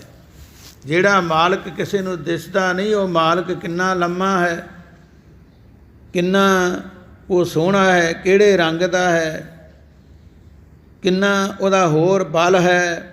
ਅਤੇ ਜੋ ਜਿਹਦੇ 'ਤੇ ਕਿਰਪਾ ਕਰੇ, ਜਿਹੜਾ ਉਹਦੇ ਆਸਰੇ ਹੋ ਜਾਂਦਾ, ਫਿਰ ਪ੍ਰਤੱਖ ਆਪਣੇ ਦਰਸ਼ਨ ਦਿਖਾਉਂਦਾ ਵੀ ਹੈ। ਉਹਨਾਂ ਵਾਸਤੇ ਕੋਈ ਐਵੇਂ ਗੱਲ ਨਹੀਂ। ਕਈ ਕਹਿ ਦਿੰਦੇ ਜੀ ਭਰਮ ਭੁਲੇਖੇ ਪਾਇਆ ਜੱਗ, ਨਾ ਕੋਈ ਸ਼ਕਤੀ ਨਾ ਕੋਈ ਰੱਬ, ਇਸ ਪ੍ਰਕਾਰ ਉਹਨਾਂ ਨੇ ਆਪਣੀਆਂ ਗੱਲਾਂ ਬਣਾਈਆਂ ਹਨ। ਅਤੇ ਪਰ ਜਿਨ੍ਹਾਂ ਨੂੰ ਦਿਸ ਪਿਆ ਹੈ ਉਹ ਕਹਿੰਦੇ ਉਹ ਸਰਬ ਵਿਆਪੀ ਹੈ, ਸਾਰਿਆਂ ਥਾਵਾਂ 'ਤੇ ਵੱਸਦਾ ਹੈ। ਇੱਥੋਂ ਤੱਕ ਪਰਮੇਸ਼ਰ ਤੇ ਸਰਬ ਵਿਆਪੀ ਹੈ, ਉਹਦੇ ਰੂਪ ਜਿਹੜਾ ਬਣ ਚੁੱਕੇ ਹਨ। ਬ੍ਰਹਮ ਗਿਆਨੀ ਕਹਿ ਮਨ ਹੋਏ ਪ੍ਰਗਾਸ, ਬ੍ਰਹਮ ਜੈਸੇ ਧਰ ਉਪਰ ਆਕਾਸ। ਕਹਿੰਦੇ ਹਨ ਬ੍ਰਹਮ ਗਿਆਨੀ ਜਿਹੜਾ ਇਵੇਂ ਸਾਰੀ ਦੁਨੀਆ 'ਤੇ ਉਹਦੀ ਤਾਕਤ ਵਰਤਦੀ ਹੈ, ਸਮਝੋ ਸਾਰੇ ਥਾਂ ਵਸਿਆ ਹੈ, ਜਿਵੇਂ ਸੂਰਜ ਦਾ ਪ੍ਰਕਾਸ਼ ਹਰ ਥਾਂ 'ਤੇ ਹੈ। ਅਤੇ ਸਤਿਗੁਰੂ ਜੀ ਕਥਨ ਕਰਦੇ ਇਸ ਕਰਕੇ ਮਨ ਤਨ ਕਰਕੇ ਉਹਨੂੰ ਯਾਦ ਕੀਤਾ ਹੈ, ਅਤੇ ਉਹਨੂੰ ਫਿਰ ਪਰਮੇਸ਼ਰ ਨੇ ਆਪਣਾ ਆਪ ਪ੍ਰਤੱਖ ਦਰਸ਼ਨ ਦਿਖਾ ਦਿੱਤੇ ਹਨ। ਭਗਤ ਨਾਮਦੇਵ ਜੀ ਨੂੰ ਸਦਾ ਹੀ ਉਹ ਦਰਸ਼ਨ ਦਿੰਦਾ ਰਿਹਾ। 72 ਵਾਰ ਕਈ ਤਰ੍ਹਾਂ ਦੇ ਰੂਪ ਧਾਰ ਕੇ ਖਾਸ ਕਰਕੇ ਉਹਨੇ ਦਰਸ਼ਨ ਦਿੱਤੇ ਹਨ। ਅਤੇ ਧੰਨਾ ਭਗਤ ਜੀ ਦੇ ਆਪ ਉਹਨੇ ਕਾਰਜ ਸਵਾਰੇ, ਕਿੰਨਾ ਚਿਰ ਉਹਦੇ ਘਰ ਉਹਦੀ ਜ਼ਮੀਨ ਦੇ ਵਿੱਚ ਉਹਨੇ ਆਪਣਾ ਵਾਸਾ ਰੱਖਿਆ ਹੈ। ਐਵੇਂ ਨਹੀਂ, ਉਹਨਾਂ ਨੇ ਇੱਕ ਮਨ ਦਾ ਪਰਨ ਪੱਕਾ ਕਰ ਲਿਆ ਸੀ ਕਿ ਤੇਰੇ ਤੋਂ ਬਿਨਾਂ ਅਸੀਂ ਕੋਈ ਛਕਣਾ ਛਕਾਉਣਾ ਨਹੀਂ। ਅਸੀਂ ਤਾਂ ਕੋਈ ਬਣਦਾ ਪਦਾਰਥ ਵੇਖ ਲਈਏ ਅਤੇ ਸਾਨੂੰ ਸਭ ਕੁਝ ਭੁੱਲ ਜਾਂਦਾ, ਭਾਵੇਂ 2 ਪੌੜੀਆਂ ਪਾਠ ਵੀ ਨਾ ਹੋਇਆ ਹੋਵੇ ਤਾਂ ਪਹਿਲਾਂ ਮਨ 'ਚ ਆਉਂਦਾ ਉਹ ਪਹਿਲਾਂ ਛਕ ਲਈਏ। ਕਿਤੇ ਸੰਗਤ ਵਿੱਚ ਚਾਹ ਹੀ ਵਰਤਦੀ ਹੋਵੇ, ਲੇਟ ਹੋ ਜਾਈਏ, ਕਹਿਣਾ ਸਾਨੂੰ ਮਿਲੀ ਨਹੀਂ। ਪਰ ਜਿਹੜੇ ਉਹਦੇ ਆਸਰੇ ਹੋ ਜਾਂਦੇ ਹਨ, ਉਹਨਾਂ ਨੂੰ ਕੋਈ ਮਿਲ ਜੇ ਤਾਂ ਵੀ ਆਨੰਦ ਹੈ, ਨਹੀਂ ਤੇ ਤਾਂ ਵੀ ਆਨੰਦ ਹੈ। ਉਹਦਾ ਪ੍ਰੇਮ ਨਹੀਂ ਛੱਡਣਾ। ਇਸ ਕਰਕੇ ਸਤਿਗੁਰੂ ਜੀ ਉਹਨਾਂ ਦੀ ਅਵਸਥਾ ਦੱਸਦੇ ਹਨ, ਮਨ ਉਹਨਾਂ ਦੀ ਹਾਲਤ ਵੇਖ ਅਤੇ ਉਹਨਾਂ ਤੋਂ ਕੁਝ ਸਿੱਖਣਾ ਕਰ। ਤਿਸ ਹੀ ਕੀ ਓਟ ਸਦੀਵ, ਜਾ ਕੇ ਕੀਨੇ ਹੈ ਜੀਵ। ਸਰਬ ਦਾ ਕਾਲ ਸਦਾ ਹਮੇਸ਼ਾ ਉਸੇ ਪ੍ਰਭੂ ਦੀ ਹੀ ਓਟ ਗ੍ਰਹਿਣ ਕਰ। ਜਦੋਂ ਵੀ ਕੋਈ ਤੇਰੇ ਮਨ ਦੇ ਵਿੱਚ ਕੋਈ ਫੁਰਨਾ ਆਉਂਦਾ ਹੈ, ਉਹਦੇ ਆਸਰੇ ਨੂੰ ਤੱਕਣਾ ਕਰ, ਉਹਦੇ ਦਰ ਦਾ ਭਿਖਾਰੀ ਬਣ ਜਾ, ਉਹਦਾ ਦਰ ਨਾ ਛੱਡ। ਜਿਸ ਪ੍ਰਭੂ ਦੇ ਇਹ ਸਾਰੇ ਜੀਵ ਪੈਦਾ ਕੀਤੇ ਹੋਏ ਹਨ, ਜੇ ਮੰਨਣਾ ਤੇ ਇੱਕ ਮੁੱਢ ਨੂੰ ਮੰਨ, ਤੈਨੂੰ ਸਾਰਿਆਂ ਥਾਵਾਂ 'ਤੇ ਮੰਨਣ ਦੀ ਗੱਲ ਵਿੱਚ ਇਹ ਆ ਜਾਵੇਗੀ। ਜਿੰਨਾ ਚਿਰ ਮੁੱਢ ਨਾਲ ਨਹੀਂ ਜੁੜਦਾ, ਕਿੰਨੀਆਂ ਟਾਹਣੀਆਂ ਨੂੰ ਹੱਥ ਪਾਈ ਜਾਓ, ਟਾਹਣੀਆਂ ਤੋਂ ਟੁੱਟਦੀਆਂ ਜਾਣੀਆਂ ਹਨ, ਦੁੱਖ ਹੀ ਮਿਲੇਗਾ, ਪਰੇਸ਼ਾਨੀ ਮਿਲੇਗੀ। ਇੱਕ ਥਾਂ ਗਿਆ, ਕਿਸੇ ਨੇ ਕਹਿ ਦਿੱਤਾ, ਫਿਰ ਕੋਈ ਗੱਲ ਨਾ ਬਣੀ, ਫਿਰ ਹੋਰ ਥਾਂ ਚਲਿਆ ਗਿਆ, ਸਾਰੀ ਉਮਰ ਇਸੇ ਤਰ੍ਹਾਂ ਲੰਘ ਜਾਂਦੀ। ਇੱਕ ਨੂੰ ਛੱਡਿਆ, ਦੂਜਾ ਫੜ ਲਿਆ, ਨਾ ਉਹਨੂੰ ਸੰਤੋਖ ਆਉਂਦਾ ਹੈ, ਨਾ ਮਨ ਵਿੱਚ ਸੋਝੀ ਆਉਂਦੀ ਹੈ, ਨਾ ਆਪਣੇ ਗੁਰੂ ਦਾ ਪਤਾ ਲੱਗਦਾ ਹੈ। ਖਸਮ ਛੋੜ ਦੂਜੇ ਲੱਗੇ, ਡੁੱਬੇ ਸੇਵਣ ਜਾ ਰਿਹਾ। ਅਤੇ ਅੱਗੇ ਸਿਆਣਾ ਪੁਰਖੋਂ ਮੰਨਿਆ ਜਾਵੇਗਾ, ਜਿਹਦੇ ਕੋਲ ਗਿਆ, ਜਿਹੜਾ ਇਹ ਕਹਿ ਦੇਵੇ ਤੂੰ ਤਾਂ ਆਪਣੇ ਗੁਰੂ ਦਾ ਨਹੀਂ ਬਣਿਆ ਅਤੇ ਮੇਰਾ ਕਿੱਥੋਂ ਬਣੇਗਾ। ਪਰ ਅੱਜ ਕੱਲ੍ਹ ਦੇ ਜਿਹੜੇ ਸਿਆਣੇ ਹਨ, ਉਹ ਕਹਿੰਦੇ ਸਾਨੂੰ ਲਾਭ ਹੋ ਜਾਵੇ, ਉਹਨਾਂ ਕਹਿਣਾ ਉੱਧਰ ਵੀ ਤੁਰਿਆ ਜਾ, ਇੱਧਰ ਵੀ ਤੁਰਿਆ, ਕਿਸੇ ਪਾਸੇ ਲੱਗੂਗਾ ਨਾ ਆਪੇ। ਇਸ ਕਰਕੇ ਸਤਿਗੁਰੂ ਜੀ ਕਥਨ ਕਰਦੇ ਹਨ ਕਿ ਭਾਈ ਜਿਹੜੇ ਪਰਮੇਸ਼ਰ ਨੇ ਸਭ ਕੁਝ ਬਣਾਇਆ ਹੈ, ਉਹਦੇ ਆਸਰੇ ਰਹਿਣਾ ਕਰ ਅਤੇ ਉਹਦੇ ਭਰੋਸੇ 'ਤੇ ਰਵੇਂਗਾ ਅਤੇ ਉਹਨੂੰ ਤੇਰੀ ਚਿੰਤਾ ਹੋਵੇਗੀ, ਤੇਰਾ ਫਿਕਰ ਹੋਵੇਗਾ, ਤੇਰਾ ਸਦਾ ਹੀ ਧਿਆਨ ਰਹੇਗਾ। ਹੈ ਤੇ ਸਾਰਿਆਂ ਦਾ ਧਿਆਨ, ਪਰ ਫਿਰ ਤੇਰੇ ਵੱਲ ਨਿਗਾਹ ਸਵੱਲੀ ਕਰ ਲੈਂਦਾ ਹੈ, ਕਿਉਂਕਿ ਇੱਕ ਮਿਹਰ ਦੀ ਨਜ਼ਰ ਹੁੰਦੀ ਹੈ, ਇੱਕ ਹੋਰ ਨਜ਼ਰ ਆਮ ਹੁੰਦੀ ਹੈ। ਉਹ ਤਰਸਦੀ ਨਜ਼ਰ ਨਾਲ ਜਦੋਂ ਵੇਖੇਗਾ ਅਤੇ ਉਹ ਨਜ਼ਰ ਨਿਹਾਲ ਕਰ ਦਿੰਦਾ ਹੈ। ਸਿਮਰਤ ਹਰ ਕਰਤ ਨਿਧਾਨ, ਰਾਖਨ ਹਰ ਨਿਦਾਨ। ਹੁਣ ਇਹ ਦੋ ਸ਼ਬਦ ਵੱਖੋ ਵੱਖ ਹਨ, ਕਈ ਵਾਰ ਅਸੀਂ ਇੱਕੋ ਬੋਲ ਜਾਂਦੇ ਹਾਂ। ਨਿਧਾਨ ਅਤੇ ਨਿਦਾਨ ਦਾ ਫਰਕ ਹੈ। ਜਿਵੇਂ ਆਮ ਕਈ ਪ੍ਰਚਾਰ ਵਾਲੇ ਵੀ ਕਹਿ ਦਿੰਦੇ, ਜਦ ਆਪ ਕੀ ਔਦ ਨਿਧਾਨ ਬਣੇ। ਨਿਦਾਨ ਦਾ ਅਰਥ ਹੋਰ ਹੁੰਦਾ ਅਤੇ ਨਿਧਾਨ ਦਾ ਹੋਰ ਹੁੰਦਾ ਹੈ। ਇੱਥੇ ਹੁਣ ਸਤਿਗੁਰਾਂ ਨੇ ਇਸ ਦੋ ਤੁਕਾਂ ਵਿੱਚ ਦੋਵੇਂ ਹੀ ਸ਼ਬਦ ਵਰਤੇ ਹਨ। ਅਤੇ ਸਤਿਗੁਰੂ ਜੀ ਕਥਨ ਕਰਦੇ ਹਨ, ਸਿਮਰਨ ਹੀ ਐਸਾ ਹੈ, ਉਹਦਾ ਸਿਮਰਨ ਦਾ ਇਹ ਬਲ ਹੈ, ਸਿਮਰਦਿਆਂ ਹੀ ਹਰੀ ਸੁੱਖਾਂ ਦਾ ਖਜ਼ਾਨਾ ਪ੍ਰਾਪਤ ਕਰ ਦਿੰਦਾ ਹੈ। ਨਿਦਾਨ ਦਾ ਅਰਥ ਹੈ ਖਰਚਾ, ਖਜ਼ਾਨਾ ਜਿਹੜਾ ਹੈ ਉਹਨੂੰ ਕਹਿੰਦੇ ਨਿਦਾਨ, ਖਜ਼ਾਨਾ।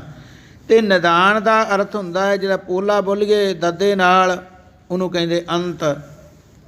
ਹੁਣ ਖਜ਼ਾਨਾ ਇੱਕ ਦਾ ਅਰਥ ਖਜ਼ਾਨਾ, ਇੱਕ ਦਾ ਅਰਥ ਅੰਤ ਹੈ, ਅਤੇ ਜੇ ਇੱਕੋ ਹੀ ਬੋਲ ਲਿਆ ਤਾਂ ਅਰਥ ਕਿਵੇਂ ਸਮਝ ਲੱਗੇਗੀ। ਇਹ ਗੁਰੂ ਕਿਰਪਾ ਕਰਕੇ ਸੋਝੀ ਬਖਸ਼ੇ, ਸਾਡੇ ਵੱਸ ਤੋਂ ਬਾਹਰ ਦੀ ਗੱਲ ਹੈ। ਪਰ ਇੱਥੇ ਦੱਦਾ ਹੈ, ਉੱਥੇ ਧੱਦਾ ਹੈ।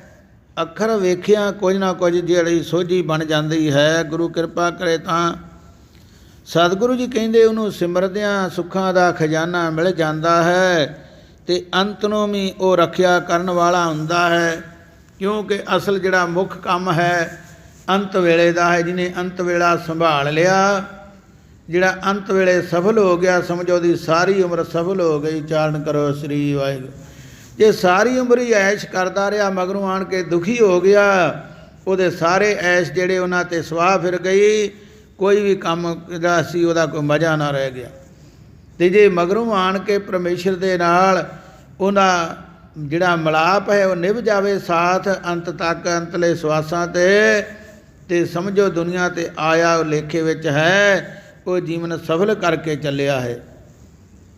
ਅਤੇ ਇਸ ਕਰਕੇ ਉਹਨਾਂ ਨੂੰ ਕਿਹਾ ਹੈ ਗੁਰਮੁਖ ਜਨਮ ਸਵਾਰ ਦਰਗਾਹ ਚੱਲਿਆ। ਸਤਿਗੁਰੂ ਜੀ ਕਥਨ ਕਰਦੇ ਹਨ ਕਿ ਭਾਈ ਉਹ ਏਡਾ ਵੱਡਾ ਪਰਉਪਕਾਰੀ ਹੈ, ਉਹਦੇ ਲਈ ਧਿਆਨ 'ਤੇ ਕਰੀਏ। ਸੂਰਜ ਦੇ ਸਾਹਮਣੇ ਹੋਈਏ, ਧੁੱਪ ਵਿੱਚ ਜਾਈਏ, ਅਤੇ ਆਪਣੇ ਆਪ ਠੰਡ ਦੂਰ ਹੁੰਦੀ ਹੈ ਅਤੇ ਚਾਨਣ ਹੁੰਦਾ ਹੈ। ਅਤੇ ਜਿਹੜਾ ਰਿਆਈ ਹਨੇਰੇ ਵਿੱਚ, ਹੁਣ ਕਹਿੰਦੇ ਉੱਲੂ ਜਿਹੜਾ ਹੈ ਸਾਰੇ ਦਿਹਾੜੀ ਲੁਕਿਆ ਰਹਿੰਦਾ ਹਨੇਰੇ ਵਿੱਚ, ਅਤੇ ਜੇ ਕਿਤੇ ਬਾਹਰ ਆਵੇ ਅਤੇ ਉਹਨੂੰ ਕੋਈ ਲਾਭ ਨਹੀਂ ਹੁੰਦਾ। ਅਤੇ ਜਦੋਂ ਸੂਰਜ ਛਿਪ ਜਾਂਦਾ ਹੈ ਫਿਰ ਉਹਦੇ ਵਾਸਤੇ ਖੁਸ਼ੀ ਹੁੰਦੀ ਹੈ। ਚੋਰ ਅਤੇ ਉੱਲੂ ਹੋਰ ਮਾੜੇ ਕਰਮਾਂ ਵਾਲੇ ਜੀਵ ਜਿਹੜੇ ਹਨੇਰੇ ਵਿੱਚ ਖੁਸ਼ ਹੁੰਦੇ ਹਨ, ਅਤੇ ਜਿਹੜੇ ਸ਼ੁਭ ਗੁਣਾਂ ਵਾਲੇ ਉਹ ਦਿਨ ਦੇ ਵਿੱਚ ਖੁਸ਼ ਹੁੰਦੇ ਹਨ। ਅਤੇ ਸਤਿਗੁਰੂ ਜੀ ਕਥਨ ਕਰਦੇ ਹਨ ਕਿ ਭਾਈ ਜੇ ਕੋਈ ਕਹੇ ਕਿ ਉਹ ਰਾਤ ਨੂੰ ਜਾਗਦੇ ਹਨ, ਭਾਈ ਉਹਨਾਂ ਦਾ ਜਿਹੜਾ ਅਸਲ ਦਿਨ ਰਾਤ ਵੀ ਚੜ੍ਹਦਾ ਹੈ, ਕਿਉਂਕਿ ਉਹਨਾਂ ਦੇ ਅੰਦਰ ਗਿਆਨ ਦਾ ਚਾਨਣ ਹੈ, ਗਿਆਨ ਦਾ ਦਿਨ ਚੜ੍ਹਿਆ ਹੋਇਆ ਹੈ। ਜੋ ਗੁਰੂ ਨੇ ਸ਼ਬਦ ਬਖਸ਼ਿਆ ਹੈ ਉਸ ਸ਼ਬਦ ਦਾ ਚਾਨਣ ਹੈ। ਇਸ ਕਰਕੇ ਉਹ ਰਾਤ ਦਿਨ ਹੀ ਆਨੰਦ ਵਿੱਚ ਹਨ, ਚਾਨਣ ਵਿੱਚ ਹਨ, ਕਿਉਂਕਿ ਉਹਨਾਂ ਨੂੰ ਸ਼ੁਭ ਰਸਤਾ ਮਿਲਿਆ, ਕਦੇ ਗਲਤ ਨਹੀਂ ਜਾਂਦੇ। ਅਤੇ ਬੰਦੇ ਨੂੰ ਠੇਡਾ ਉਦੋਂ ਲੱਗਦਾ ਹੈ ਜਦੋਂ ਵਿੱਚ ਧਿਆਨ ਨਾ ਹੋਵੇ ਜਾਂ ਹਨੇਰਾ ਹੋਵੇ, ਫਿਰ ਉਹ ਠੋਕਰਾਂ ਖਾਂਦਾ ਹੈ। ਅਤੇ ਜਿਹਨੂੰ ਸੋਝੀ ਵੀ ਬਖਸ਼ ਦਿੱਤੀ ਰਾਹ ਦੀ, ਅਤੇ ਜਿਹਨੂੰ ਇਹ ਪਤਾ ਵੀ ਲੱਗ ਗਿਆ ਅਤੇ ਇਹ ਚਾਨਣਾ ਹੈ ਇੱਥੇ ਹਨੇਰਾ ਨਹੀਂ, ਉਹ ਫਿਰ ਡਿੱਗੇ ਅਤੇ ਉਹਨੂੰ ਕੋਈ ਸਿਆਣਾ ਨਹੀਂ ਕਹਿੰਦਾ। ਸਤਿਗੁਰੂ ਜੀ ਕਥਨ ਕਰਦੇ ਹਨ, ਫਿਰ ਇੱਥੋਂ ਤੱਕ ਅਵਸਥਾ ਬਣ ਗਈ ਅਤੇ ਹੰਕਾਰ ਵਿੱਚ ਨਾ ਆ ਜਾਵੇ ਕਿ ਮੈਂ ਕੁਝ ਹਾਂ। ਆਪਣੇ ਆਪ ਨੂੰ ਹੋਰ ਨੀਵਾਂ ਸਮਝਣਾ ਕਰੇ, ਕਿਉਂਕਿ ਸਿਆਣਿਆਂ ਦਾ ਕਥਨ ਹੈ, ਜਿਉਂ-ਜਿਉਂ ਉਹਦੇ ਅੰਦਰ ਕੁਝ ਆਵੇਗਾ, ਜਿਉਂ-ਜਿਉਂ ਫਲ ਨੂੰ ਲੱਗੇਗਾ। ਆਪ ਜਾਣਦੇ ਹੋ, ਜਿਹੜੇ ਦਰਖਤ ਨੂੰ ਫਲ ਬ੍ਰਿਛ ਨੂੰ ਲੱਗਾ ਹੋਵੇ, ਜਿੰਨਾ ਹੀ ਓਨਾ ਹੀ ਉਹਦੀਆਂ ਟਾਹਣੀਆਂ ਭਾਰ ਨਾਲ ਝੁਕ ਜਾਂਦੀਆਂ ਹਨ, ਅਤੇ ਜਿਹੜਾ ਖਾਲੀ ਹੋਵੇਗਾ ਉਹਨਾਂ ਉੱਚਾ ਰਹਿੰਦਾ ਹੈ। ਸਿਮਲ ਰੁੱਖ ਸਰੈਰਾ ਅਤ ਦੀਰਘ ਅਤ ਮੁੱਚ, ਹੋਏ ਜੇ ਆਵੇ ਆਸ ਕਰ ਜਾਹੇ ਨਿਰਾਸੇ ਕਿਤ, ਫਲ ਫਕੇ ਫੁੱਲ ਬਕ ਬਕੇ ਕੰਮ ਨ ਆਵੇ ਪਤ, ਮਿੱਠਤ ਨੀਵੀਂ ਨਾਨਕਾ ਗੁਣ ਚੰਗਿਆਈਆਂ ਤਤ। ਫਿਰ ਸਤਿਗੁਰੂ ਜੀ ਕਥਨ ਕਰਦੇ ਹਨ ਕਿ ਅਪਰਾਧੀ ਦੂਣਾ ਨਿਵੇਂ ਜੋ ਹੰਤਾ ਮਿਰਗਾਹੇ। ਕਈ ਨਿਉਣ ਵਾਲੇ ਇਹ ਵੀ ਹੁੰਦੇ ਹਨ ਜਿਹੜੇ ਵਿੱਚੋਂ ਹੋਰ ਕੁਝ ਜਾਣ ਕੇ ਧੋਖਾ ਕਰਕੇ ਨਿਉਂਦੇ ਹਨ, ਪਰ ਪਰਮੇਸ਼ਰ ਦੇ ਪਿਆਰਿਆਂ ਨੂੰ ਜਿਹੜੇ ਫਲ ਲੱਗੇ ਹਨ ਉਹ ਚੰਗੇ ਫਲਾਂ ਵਾਲੀ ਗੱਲ ਹੈ। ਕਈਆਂ ਦੇ ਫਲ ਹੀ ਖਰਾਬ ਹੁੰਦੇ, ਉਹ ਨਿਉਂ ਵੀ ਜਾਣ ਅਤੇ ਉਹਨਾਂ ਦਾ ਕੀ ਲਾਭ ਹੈ, ਵਿੱਚ ਕੀੜੇ ਕਿਰਮੀ ਪਏ ਹੋਣ। ਪਰ ਜਿਹੜੇ ਅਸਲ ਫਲ ਹਨ, ਸਤਿਗੁਰੂ ਜੀ ਕਹਿੰਦੇ ਉਹਨਾਂ ਵਾਂਗੂ ਪਰਮੇਸ਼ਰ ਦੇ ਪਿਆਰੇ ਗੁਣਾਂ ਦੇ ਨਾਲ ਝੁਕ ਜਾਂਦੇ ਹਨ ਨਿਮਰਤਾ ਨਾਲ, ਉਹ ਹੰਕਾਰ ਵਿੱਚ ਉੱਚੇ ਨਹੀਂ ਉੱਡਦੇ। ਇਸ ਕਰਕੇ ਆਪਣੇ ਆਪ ਨੂੰ ਸਾਰਿਆਂ ਦੀ ਚਰਨ ਧੂੜੀ ਵਾਂਗੂ ਸਮਝੇ। ਹੁਣ ਕਈ ਆਮ ਪ੍ਰੇਮੀ ਸੱਜਣ ਜਿਹੜੇ ਹਨ, ਜਿੱਥੇ ਸੰਗਤਾਂ ਚਰਨ ਧੋਂਦੀਆਂ ਉੱਥੋਂ ਵੀ ਚੂੜਾ ਲੈਣਾ ਚਾਹੁੰਦੇ ਹਨ, ਪਰ ਭਾਈ ਚੂੜਾ ਲੈਣ ਦਾ ਇੱਕ ਤਰੀਕਾ ਹੈ। ਕਈ ਵਾਰ ਵੇਖਿਆ ਜਾਂਦਾ ਚੂੜਾ ਲੈਣ ਲੱਗੇ ਥੱਲਿਓਂ ਚੂੜਾ ਲਿਆ ਅਤੇ ਇਸ਼ਨਾਨ ਪਾਣੀ ਕਰਕੇ ਆਏ, ਆਪਣੇ ਉੱਤੇ ਵੀ ਉਹ ਪਾ ਲਿਆ ਸਾਰਾ, ਅਤੇ ਜੇ ਕੋਈ ਲਾਗੇ ਹੋਰ ਲੰਘਣ ਲੱਗਾ ਉਹਦੇ ਉੱਤੇ ਵੀ ਉਹ ਪਾ ਦਿੱਤਾ ਜੂਠਾ ਪਾਣੀ। ਇਹ ਜੇ ਕਿਸੇ ਅੰਦਰ ਨਿਮਰਤਾ ਹੈ ਅਤੇ ਦਰਸ਼ਨ ਦਿਦਾਰੇ ਕਰਕੇ ਗੁਰੂ ਮਹਾਰਾਜ ਦੇ ਬਾਹਰ ਨਿਕਲਣ ਲੱਗਿਆਂ ਦਰਬਾਰ ਦੇ ਵਿੱਚੋਂ ਫਿਰ ਉਹ ਜਿਹੜੀ ਹੈ ਚੂੜੀ ਲੈਣੀ ਚਾਹੀਦੀ ਹੈ ਜੇ ਕਿਸੇ ਦੇ ਵਿੱਚ ਅੰਦਰ। ਪਰ ਨਿਮਰਤਾ ਇੰਨੀ ਹੋਵੇ, ਇਹ ਨਾ ਹੋਵੇ ਕਿਸੇ ਦਾ ਅੰਗੂਠਾ ਹੀ ਪੈਰ ਦਾ ਲੱਗ ਜਾਵੇ ਸਰੀਰ ਨੂੰ ਤਾਂ ਕਹਿਣਾ ਤੂੰ ਮੈਨੂੰ ਪੈਰ ਲਾ ਦਿੱਤੇ।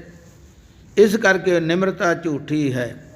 ਸਤਿਗੁਰੂ ਜੀ ਕਥਨ ਕਰਦੇ ਹਨ, ਭਾਈ ਸਰਬ ਕੀ ਰੇਣ ਹੋਈ ਜੈ, ਆਪ ਮਿਟਾਏ ਮਿਲੀ ਜੈ। ਸਾਰਿਆਂ ਦੀ ਚਰਨ ਧੂੜ ਹੋਣਾ ਕਰੀਏ ਅਤੇ ਆਪਾ ਭਾ ਹੰਕਾਰ ਨੂੰ ਮਿਟਾ ਕੇ ਸਤ ਸੰਗ ਵਿੱਚ ਮਿਲ ਰਹੀਏ, ਕਿ ਜਦੋਂ ਵੀ ਸੰਗਤ ਵਿੱਚ ਆਈਏ ਇਹ ਸਮਝੋ ਮੇਰੇ ਤੋਂ ਸਾਰੇ ਵੱਡੇ ਹਨ, ਸਾਰੇ ਜ਼ਿਆਦਾ ਗੁਣਾਂ ਵਾਲੇ ਹਨ, ਉਹਨਾਂ ਦੀ ਗੱਲ ਸੁਣੀਏ, ਉਹਨਾਂ ਦੀ ਗੱਲ ਸੁਣੀਏ। ਜੇ ਸੁਣਨ ਵਾਲੇ ਹਨ ਫਿਰ ਸੁਣਾਈਏ, ਅਤੇ ਜੇ ਸੁਣਾਉਣ ਵਾਲੇ ਹਨ ਅਤੇ ਸੁਣਨਾ ਕਰੀਏ। ਅਤੇ ਇੱਥੇ ਬੇਨਤੀ ਕਰੀਏ, ਮਹਾਰਾਜ ਜਿਵੇਂ ਇਹਨਾਂ 'ਤੇ ਕਿਰਪਾ ਕੀਤੀ ਹੈ ਅਤੇ ਤਿਵੇਂ ਸਾਡੇ 'ਤੇ ਵੀ ਕਿਰਪਾ ਕਰ। ਬਖਸ਼ਿਆਂ ਦੀ ਸੰਗਤ ਹੋ ਜਾਵੇ ਅਤੇ ਬਖਸ਼ਿਆ ਜਾਂਦਾ ਹੈ ਜੀਵ, ਜੇ ਟੁੱਟਿਆਂ ਦੀ ਸੰਗਤ ਹੋਵੇ ਤਾਂ ਟੁੱਟ ਤੇ ਪਹਿਲਾਂ ਹੀ ਜਾਂਦਾ ਹੈ, ਉਸ ਵੇਲੇ ਟੁੱਟਾ ਹੀ ਹੁੰਦਾ ਹੈ। ਜੁੜਨਾ ਜਿਹੜਾ ਹੈ ਕੋਈ ਖੇਚਲ ਨਾਲ ਜੁੜਿਆ ਜਾਂਦਾ ਹੈ, ਅਤੇ ਟੁੱਟਣਾ ਕੋਈ ਬਹੁਤਾ ਸਮਾਂ ਨਹੀਂ ਲੱਗਦਾ। ਇਸ ਕਰਕੇ ਮਹਾਰਾਜ ਦੇ ਅੱਗੇ ਬੇਨਤੀ ਕਰੀਏ, ਮਹਾਰਾਜ ਤੇਰੇ ਚਰਨਾਂ ਨਾਲ ਜਿਹੜੇ ਜੁੜੇ ਹੋਏ ਹਨ ਸਦਾ ਸਾਨੂੰ ਉਹਨਾਂ ਦਾ ਸੰਗ ਬਖਸ਼ਣਾ ਕਰ। ਗੁਰੂ ਪਿਆਰੀ ਸਾਧ ਸੰਗਤ, ਅੱਜ ਦੀ ਵਿਚਾਰ ਦੀ ਇੱਥੇ ਵਿਸਰਾਮਤਾ ਹੈ। ਮਹਾਰਾਜ ਪੰਜਵੇਂ ਪਾਤਸ਼ਾਹ ਧੰਨ ਗੁਰੂ ਅਰਜਨ ਦੇਵ ਮਹਾਰਾਜ ਜੀ ਨੇ ਜੋ ਸਫਲ ਦੀ ਇੱਥੇ ਸ਼ਬਦ ਦੀ ਸੰਪੂਰਨਤਾ ਕੀਤੀ ਹੈ, ਸਤਿਗੁਰੂ ਜੀ ਫਿਰ ਬਾਰ-ਬਾਰ ਇਹ ਕਿਰਪਾ ਕਰਕੇ ਸਾਨੂੰ ਇਹ ਦ੍ਰਿੜ ਕਰਵਾ ਰਹੇ ਹਨ ਕਿ ਭਾਈ ਇੱਕ ਵਾਰ ਨਹੀਂ, ਇੱਕ ਦਿਨ ਨਹੀਂ, ਸਦਾ ਹੀ ਇਹ ਮਨ ਵਿੱਚ ਧਾਰੀਏ ਕਿ ਉਹਦੇ ਨਾਲ ਸਦਾ ਹੀ ਸਾਡਾ ਪ੍ਰੇਮ ਬਣ ਜਾਵੇ, ਇਹ ਜਿਹੜਾ ਸਾਰੀ ਉਮਰ ਉਹਦੇ ਨਾਲ ਸਾਥ ਨਿਭ ਜਾਵੇ। ਅਨ ਦਿਨ ਧਿਆਈਐ ਨਾਮ, ਸਫਲ ਨਾਨਕ ਇਹੋ ਕਾਮ। ਅਨ ਦਿਨ ਧਿਆਈਐ ਨਾਮ, ਸਫਲ ਨਾਨਕ ਇਹੋ ਕਾਮ। ਗੁਰੂ ਮਹਾਰਾਜ ਗੁਰੂ ਅਰਜਨ ਦੇਵ ਜੀ ਕਥਨ ਕਰਦੇ ਹਨ, ਭਾਈ ਰਾਤ ਦਿਨ ਨਾਮ ਨੂੰ ਧਿਆਉਣਾ ਕਰੀਏ। ਇਹੋ ਨਾਮ ਜਪਣੇ ਰੂਪ ਕੰਮ ਸਫਲ ਹੈ। ਸਾਰਿਆਂ ਕੰਮਾਂ ਤੋਂ ਵੱਡਾ ਇਹੀ ਕੰਮ ਹੈ, ਕਿਉਂਕਿ ਇਹ 84 ਲੱਖ ਜੂਨ ਦੇ ਵਿੱਚ ਜਦੋਂ ਮਾਨਸ ਦੇ ਮਨੁੱਖ ਨੂੰ ਮਿਲੀ ਹੈ ਤੇ ਪਹਿਲਾਂ ਇਹਦਾ ਇਹੋ ਹੀ ਬਚਨ ਉਹਦੇ ਨਾਲ ਕਰਾਰ ਹੋਇਆ ਹੈ ਕਿ ਮਹਾਰਾਜ ਮੈਂ ਤੇਰਾ ਜਾ ਕੇ ਦੁਨੀਆ 'ਤੇ ਕਦੇ ਚੇਤਾ ਨਾ ਭੁਲਾਵਾਂਗਾ, ਸਦਾ ਤੈਨੂੰ ਯਾਦ ਰੱਖਾਂਗਾ ਤੇ ਹੋਰਨਾਂ ਨੂੰ ਵੀ ਤੇਰੇ ਇਸ ਰਸਤੇ 'ਤੇ ਚੱਲਣ ਦੀ ਨਾਲ ਸਲਾਹ ਦੇਵਾਂਗਾ। ਇਸ ਕਰਕੇ ਗੁਰੂ ਕਲਗੀਧਰ ਪਾਤਸ਼ਾਹ ਮਹਾਰਾਜ ਜੀ ਨੇ ਦਸਮ ਗ੍ਰੰਥ ਵਿੱਚ ਬਚਿੱਤਰ ਨਾਟਕ ਵਿੱਚ ਇਹੀ ਦੱਸਣਾ ਕੀਤਾ ਕਿ ਭਾਈ ਸਾਡਾ ਮਨ ਹੇਮਕੁੰਟ ਦੀ ਧਰਤੀ 'ਤੇ ਪਰਮੇਸ਼ਰ ਦੇ ਨਾਲ ਜੁੜਿਆ ਹੋਇਆ ਸੀ, ਬੜੇ ਆਨੰਦ ਦੇ ਵਿੱਚ ਸਾਂ। ਉੱਥੇ ਕੋਈ ਖਾਣ ਪੀਣ ਦੀ ਪਰਵਾਹ ਨਹੀਂ ਸੀ, ਇੰਨਾ ਉਹਦੇ ਨਾਮ ਦਾ ਰਸ ਆ ਰਿਹਾ ਸੀ, ਬ੍ਰਹਮ ਗਿਆਨ ਦਾ ਆਨੰਦ ਇੰਨਾ ਸੀ। ਉੱਥੇ ਸੈਆਂ ਦੇ ਹਿਸਾਬ ਨਾਲ ਜਿਹੜਾ ਸਮਾਂ ਲੰਘ ਗਿਆ, ਸੈਂਕੜੇ ਸਾਲ ਲੰਘ ਗਏ ਪਰਮੇਸ਼ਰ ਨਾਲ ਜੁੜਿਆ ਹੋਇਆਂ। ਪਰ ਜਦੋਂ ਵਾਹਿਗੁਰੂ ਨੇ ਸ੍ਰਿਸ਼ਟੀ 'ਤੇ ਨਿਗਾਹ ਮਾਰੀ ਉਸ ਸਮੇਂ ਕਿ ਹੁਣ ਕੌਣ ਐਸਾ ਪੁਰਖ ਹੋਵੇਗਾ ਇੰਨੀ ਸ਼ਕਤੀ ਵਾਲਾ ਜਿਹੜਾ ਭੁੱਲੇ ਭਟਕਾਂ ਨੂੰ ਜੀਵਾਂ ਨੂੰ ਸ਼ੁਭ ਰਸਤੇ ਲਾਵੇ ਤੇ ਪਾਪ ਨੂੰ ਖਤਮ ਕਰਕੇ, ਜ਼ੁਲਮ ਨੂੰ ਖਤਮ ਕਰਕੇ ਧਰਮ ਦਾ ਜਿਹੜਾ ਸੀ ਉਹ ਪ੍ਰਭਾਵ ਵਧਾਉਣਾ ਕਰੇ। ਤੇ ਉਸ ਵੇਲੇ ਇਹਨਾਂ ਨੂੰ ਆਗਿਆ ਹੋਈ ਪਰਮੇਸ਼ਰ ਦੀ, ਤੇ ਸਤਿਗੁਰਾਂ ਨੇ ਅੱਗੋਂ ਬੇਨਤੀ ਕੀਤੀ ਮਹਾਰਾਜ ਕਿਰਪਾ ਕਰੋ, ਅਸੀਂ ਇੱਥੇ ਆਨੰਦ ਦੇ ਵਿੱਚ ਹਾਂ। ਤੇ ਪਰਮੇਸ਼ਰ ਨੇ ਕਿਹਾ ਸਾਰੀ ਸ੍ਰਿਸ਼ਟੀ ਵੱਲ ਨਿਗਾਹ ਮਾਰ ਕੇ ਵੇਖੀ ਹੈ, ਪਰ ਤੇਰੇ 'ਤੇ ਸਾਡਾ ਮਨ ਮੰਨਿਆ ਹੈ ਕਿ ਤੂੰ ਇਹ ਕਾਰਜ ਸਫਲ ਕਰ ਸਕਦਾ ਹੈ, ਤੇ ਇਸ ਕਰਕੇ ਤੈਨੂੰ ਦੁਨੀਆ 'ਤੇ ਇੱਕ ਵਾਰ ਇਹ ਫਿਰ ਜਾਣਾ ਪੈਣਾ ਹੈ ਸਰੀਰ ਕਰਕੇ ਇਸੇ ਪ੍ਰਕਾਰ, ਤੇ ਇਹ ਜਾ ਕੇ ਧਰਮ ਨੂੰ ਕਾਇਮ ਕਰਨਾ ਹੈ ਤੇ ਜ਼ੁਲਮ ਦਾ ਨਾਸ਼ ਕਰਨਾ ਹੈ। ਤੇ ਸਤਿਗੁਰੂ ਜੀ ਕਹਿਣ ਲੱਗੇ ਮਹਾਰਾਜ ਕਿਰਪਾ ਕਰੋ, ਇਹਦਾ ਮੈਨੂੰ ਘੱਲਣ ਦਾ ਖਾਸ ਕਾਰਨ ਹੋਰ ਵੀ ਕਈ ਸ਼ਕਤੀ ਵਾਲੇ ਹਨ। ਤੇ ਪਰਮੇਸ਼ਰ ਨੇ ਕਿਹਾ ਤੇਰੇ ਤੋਂ ਬਿਨਾਂ ਪਹਿਲਾਂ ਮੈਂ ਬੜੇ ਬੜੇ ਘਲਾਏ, ਇੱਥੇ ਰਹਿਬਰ ਆਏ, ਪਕੰਬਰ ਆਏ, ਅਵਤਾਰ ਆਏ, ਹੋਰ ਕਈ ਤਰ੍ਹਾਂ ਦੇ ਪੁਰਸ਼ ਆਏ, ਵਰਾਗੀ ਆਏ, ਹੋਰ ਕਈ ਤਰ੍ਹਾਂ ਦੇ ਸੰਨਿਆਸੀ ਆਏ। ਸਾਰਿਆਂ ਦਾ ਹਾਲ ਗਿਣ ਗਿਣ ਕੇ ਬਚਿੱਤਰ ਨਾਟਕ ਵਿੱਚ ਮਹਾਰਾਜ ਦੱਸਿਆ। ਆਏ ਸਨ ਕਿ ਪਰਮੇਸ਼ਰ ਨਾਲ ਮਿਲਣ ਵਾਸਤੇ, ਭਗਵਾਨ ਨਾਲ ਮਿਲਣ ਵਾਸਤੇ, ਤੇ ਆਪ ਹੀ ਭਗਵਾਨ ਬਣ ਕੇ ਬਹਿ ਗਏ। ਉਚਾਰਨ ਕਰੋ ਸ੍ਰੀ ਵਾਹਿਗੁਰੂ। ਜਿਵੇਂ ਕੋਈ ਡਾਕੀਆ ਕਿਸੇ ਦੀ ਚਿੱਠੀ ਪੜ੍ਹ ਕੇ ਸੁਣਾਵੇ, ਜਿਹਨੂੰ ਪੜ੍ਹਦਾ ਨਹੀਂ ਆਉਂਦਾ ਉਹਨੂੰ ਪੜ੍ਹ ਕੇ ਸੁਣਾਵੇ ਤੇ ਆਪ ਹੀ ਮਾਲਕ ਬਣ ਕੇ ਬਹਿ ਜਾਵੇ, ਉਹ ਫਿਰ ਇਸ ਤਰ੍ਹਾਂ ਧੋਖਾ ਦਿੱਤਾ ਉਹਨਾਂ ਸੰਸਾਰ ਦੇ ਲੋਕਾਂ ਨੂੰ। ਜੋੜਨਾ ਪਰਮੇਸ਼ਰ ਨਾਲ ਸੀ ਪਰ ਆਪਣੇ ਨਾਲ ਜੋੜਨ ਦਾ ਯਤਨ ਕੀਤਾ। ਤੇ ਮਹਾਰਾਜ ਕਹਿੰਦੇ ਫਿਰ ਮਹਾਰਾਜ ਸਾਡੇ ਮਨ 'ਤੇ ਵੀ ਕਿਰਪਾ ਰੱਖਿਓ, ਕਿਤੇ ਅਸੀਂ ਵੀ ਇਸ ਪਾਸੇ ਡੋਲ ਨਾ ਜਾਈਏ। ਉਸ ਵੇਲੇ ਉਹਨਾਂ ਕਿਹਾ ਠਾੜ ਭਇਓ ਮੈਂ ਜੋਰ ਕਰ ਬਚਨ ਕਹਾ ਸਿਰਨਿਆਏ, ਪੰਥ ਚਲੇ ਤਬ ਜਗਤ ਮੈਂ ਜਬ ਤੁਮ ਕਰੋ ਸਹਾਏ।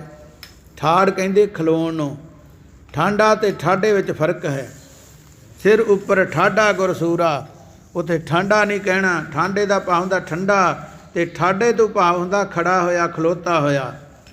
ਕਹਿੰਦੇ ਅਸੀਂ ਖਲੋ ਕੇ ਸਿਰ ਨਵਾ ਕੇ ਹੱਥ ਜੋੜ ਕੇ ਬੇਨਤੀ ਕੀਤੀ ਮਹਾਰਾਜ ਕਿਰਪਾ ਕਰੋ, ਇਹ ਦੁਨੀਆ 'ਤੇ ਪੰਥ ਤਾਂ ਚੱਲੇਗਾ ਜੇ ਤੂੰ ਸਾਡੇ ਅੰਗ ਸੰਗ ਰਵੇਂ। ਤੇ ਫਿਰ ਉਸ ਵੇਲੇ ਪਰਮੇਸ਼ਰ ਨੇ ਵਾਅਦਾ ਕੀਤਾ ਹੈ, ਕਹਿਣ ਲੱਗਾ ਵਾਹਿਗੁਰੂ ਅਕਾਲ ਪੁਰਖ ਮੈਂ ਆਪਣਾ ਸੁਤ ਤੋਹੇ ਨਵਾਜਾ, ਪੰਥ ਪਰਚਰ ਕਰ ਬੇਕੋ ਸਾਜਾ। ਪਰਮੇਸ਼ਰ ਨੇ ਕਿਹਾ ਮੈਂ ਤੈਨੂੰ ਆਪਣਾ ਪੁੱਤਰ ਬਣਾ ਕੇ ਦੁਨੀਆ 'ਤੇ ਘੱਲਦਾ ਹਾਂ। ਤੇ ਜੋ ਪਰਮੇਸ਼ਰ ਦਾ ਲਿਬਾਸ ਹੈ ਗੁਰੂ ਕਲਗੀਧਰ ਪਾਤਸ਼ਾਹ ਨੇ ਉਹੀ ਲਿਬਾਸ ਧਾਰਨਾ ਕੀਤਾ। ਜੋ ਪਰਮੇਸ਼ਰ ਦੀ ਸਿੱਖਿਆ ਸੀ, ਮਰਜ਼ਾਦਾ ਸੀ, ਗੁਰੂ ਗੋਬਿੰਦ ਸਿੰਘ ਜੀ ਨੇ ਉਹੀ ਮਰਜ਼ਾਦਾ ਧਾਰਨੀ ਕੀਤੀ। ਤੇ ਇਸ ਕਰਕੇ ਉਹ ਸਾਰੇ ਸੰਸਾਰ ਦੇ ਜੀਵਾਂ ਨੂੰ ਦੱਸਣਾ ਕੀਤਾ ਤੇ ਨਾਲ ਹੁਕਮ ਫਿਰ ਕੀਤਾ ਕਿ ਮੈਂ ਕੁਝ ਨਹੀਂ ਕੀਤਾ ਭਾਈ, ਆਗਿਆ ਭਾਈ ਅਕਾਲ ਕੀ ਤਭੀ ਚਲਾਇਓ ਪੰਥ, ਸਭ ਸਿੱਖਣ ਕੋ ਹੁਕਮ ਹੈ ਗੁਰੂ ਮਾਨਿਓ ਗ੍ਰੰਥ। ਇਹ ਪਰਮੇਸ਼ਰ ਦੀ ਆਗਿਆ ਦੇ ਨਾਲ ਪੰਥ ਚਲਾਉਣਾ ਕੀਤਾ ਹੈ। ਤੇ ਇਸ ਕਰਕੇ ਜਿਹੜਾ ਪਰਮੇਸ਼ਰ ਦੀ ਆਗਿਆ ਦੇ ਵਿੱਚ ਪੰਥ ਕਾਇਮ ਹੋਇਆ ਹੈ। ਤੇ ਅੱਜ ਜਿਹੜੇ ਪਰਮੇਸ਼ਰ ਤੋਂ ਵੱਡਾ ਆਪਣੇ ਆਪ ਨੂੰ ਸਮਝਦੇ ਹਨ ਕਿ ਪੰਥ ਨੂੰ ਖਤਮ ਕਰ ਦਈਏ, ਪਰ ਉਹਨਾਂ ਨੂੰ ਆਪਣੇ ਪਰਉਪਕਾਰੀ ਭੁੱਲ ਗਏ ਕਿ ਸਾਡੇ ਵੱਡੇ ਵਡੇਰਿਆਂ ਨੂੰ ਬਚਾਉਣ ਵਾਲੇ ਕੌਣ ਹਨ। ਇਸੇ ਪੰਥ ਨੂੰ ਚਲਾਉਣ ਵਾਲੇ ਜਿਹੜੇ ਸਾਰੀ ਉਮਰ ਦੇ ਕੈਦੀ, ਜਿਨ੍ਹਾਂ ਨੂੰ ਕੋਈ ਛਡਾਉਣ ਵਾਲਾ ਨਹੀਂ ਸੀ, ਗੁਰੂ ਨਾਨਕ ਪਾਤਸ਼ਾਹ ਜੀ ਨੇ ਬਾਬਰ ਦੀ ਚੱਕੀ ਪੀਂਦੇ, ਬਾਬਰ ਦੀ ਜੇਲ੍ਹ ਵਿੱਚੋਂ ਕਈ ਲੋਕ ਐਸੇ ਛਡਾਏ। ਗੁਰੂ ਹਰਗੋਬਿੰਦ ਸਾਹਿਬ ਮਹਾਰਾਜ ਜੀ ਨੇ ਗਵਾਲੀਅਰ ਦੇ ਕਿਲੇ ਵਿੱਚੋਂ ਉਹ ਰਾਜੇ ਛਡਾਏ ਜਿਨ੍ਹਾਂ ਤੋਂ ਕਦੀ ਸਾਰੀ ਉਮਰ ਛੁੱਟਣ ਦੀ ਆਸ ਨਹੀਂ ਸੀ। ਇਸੇ ਤਰ੍ਹਾਂ ਗੁਰੂ ਕਲਗੀਧਰ ਪਾਤਸ਼ਾਹ ਜੀ ਨੇ ਬੇਅੰਤ ਜੀਵਾਂ ਨੂੰ ਆਜ਼ਾਦ ਕਰਾਉਣਾ ਕੀਤਾ ਬੰਧਨਾਂ ਦੇ ਵਿੱਚੋਂ। ਇੱਥੋਂ ਤੱਕ ਜਦੋਂ ਇਹ ਸਰੀਰ ਛੱਡ ਵੀ ਦਿੱਤਾ ਸੰਸਾਰਕ ਤੌਰ 'ਤੇ ਉਸ ਵੇਲੇ ਜਿਹੜੇ ਯਾਦ ਕਰਦੇ ਸਨ ਰੁਸਤਮ ਰਾਓ ਅਤੇ ਬਾਲਾ ਰਾਓ ਪੂਨੇ ਸਤਾਰੇ ਦੇ ਕਿਲੇ ਵਿੱਚ ਜਾ ਕੇ ਵੀ ਮਹਾਰਾਜ ਜੀ ਨੇ ਉਹਨਾਂ ਨੂੰ ਤਾਰਨਾ ਕੀਤਾ। ਚਾਰਨ ਕਰੋ ਸ੍ਰੀ ਵਾਹਿਗੁਰੂ। ਇਹ ਗੁਰੂ ਏਡਾ ਵੱਡਾ ਹੈ। ਪਰ ਕਦੋਂ? ਜਦੋਂ ਸਿੱਖ ਨਿਮਰਤਾ ਵਿੱਚ ਆ ਕੇ ਗੁਰੂ ਦੀ ਆਗਿਆ ਵਿੱਚ ਚੱਲਣ ਦਾ ਯਤਨ ਕਰੇ। ਗੁਰ ਕਾ ਸਿੱਖ ਵਿਕਾਰ ਤੇ ਹਟੇ, ਫਿਰ ਕਿਹਾ ਹੈ ਸਤਿਗੁਰ ਸਿੱਖ ਕੇ ਬੰਧਨ ਕਾਟੇ। ਗੁਰੂ ਉਦੋਂ ਬੰਧਨ ਕੱਟਦਾ ਹੈ ਜਦੋਂ ਸਿੱਖ ਵੀ ਯਤਨ ਕਰੇ ਕਿ ਮੈਂ ਹੁਣ ਗੁਰੂ ਵਾਲਾ ਹੋ ਗਿਆ ਹਾਂ, ਮਾੜੇ ਕੰਮਾਂ ਵੱਲੋਂ ਸੰਕੋਚ ਕਰਾਂ, ਹੇਰਾ ਫੇਰੀ, ਝੂਠ, ਪਾਪ, ਨਿਆਕਰ ਕੰਮ ਨਾ ਕਰਾਂ। ਅਤੇ ਫਿਰ ਪਰਮੇਸ਼ਵਰ ਹੀ ਸਮਝਦਾ ਮੇਰੇ ਬਚਨ ਨੂੰ ਮੰਨਿਆ ਹੈ, ਹੁਣ ਇਹਦੀ ਸਾਂਭ ਸੰਭਾਲ ਕਰਨੀ ਹੈ। ਗੁਰੂ ਕੀ ਸਾਧ ਸੰਗਤ ਇਹਨਾਂ ਵਚਨਾਂ ਦੇ ਨਾਲ ਹੀ ਅੱਜ ਦੀ ਵਿਚਾਰ ਦੀ ਇੱਥੇ ਵਿਸਰਾਮਤਾ ਹੈ। ਇੰਨੇ ਸਮੇਂ 'ਚ ਇਹਨਾਂ ਕੁਝ ਕਹਿੰਦਿਆਂ ਹੋਇਆਂ ਇਸ ਮੂਰਖ ਅਣਜਾਣ ਪਾਪੀ ਜੀਵ ਕੋਲੋਂ ਬੇਅੰਤ ਭੁੱਲਾਂ ਚੁੱਕਾਂ ਹੋਈਆਂ ਗੁਰੂ ਕੀ ਸਾਧ ਸੰਗਤ ਮਹਾਂਪੁਰਖ ਸਤਿਗੁਰੂ ਬਖਸ਼ਣ ਯੋਗ ਹੋ। ਅੱਗੇ ਤੋਂ ਸੋਝੀ ਬਖਸ਼ਣੀ, ਧਰਮ ਦਾ ਪੰਥ ਦਾ ਵਾਧਾ ਹੋਵੇ, ਏਕਤਾ ਹੋਵੇ, ਪੜ੍ਹਦੇ ਸੁਣਦੇ ਲਾਹੇਵੰਦ ਹੋਵਣ। ਇਹਦੇ ਅਨੁਸਾਰ ਸਾਨੂੰ ਚੱਲਣ ਦੀ ਮਹਾਰਾਜ ਸਮਰੱਥਾ ਬਖਸ਼ੇ। ਭੁੱਲਾਂ ਚੁੱਕਾਂ ਦੀ ਦੁਬਾਰਾ ਖਿਮਾ, ਨਾਨਕ ਨਾਮ ਚੜ੍ਹਦੀ ਕਲਾ, ਤੇਰੇ ਭਾਣੇ ਸਰਬੱਤ ਦਾ ਭਲਾ। ਜੋ ਬੋਲੇ ਸੋ ਨਿਹਾਲ। ਸਤਿ ਸ੍ਰੀ ਅਕਾਲ। ਵਾਹਿਗੁਰੂ ਜੀ ਕਾ ਖਾਲਸਾ, ਵਾਹਿਗੁਰੂ ਜੀ ਕੀ ਫਤਿਹ। ਇੱਕ ਓੰਕਾਰ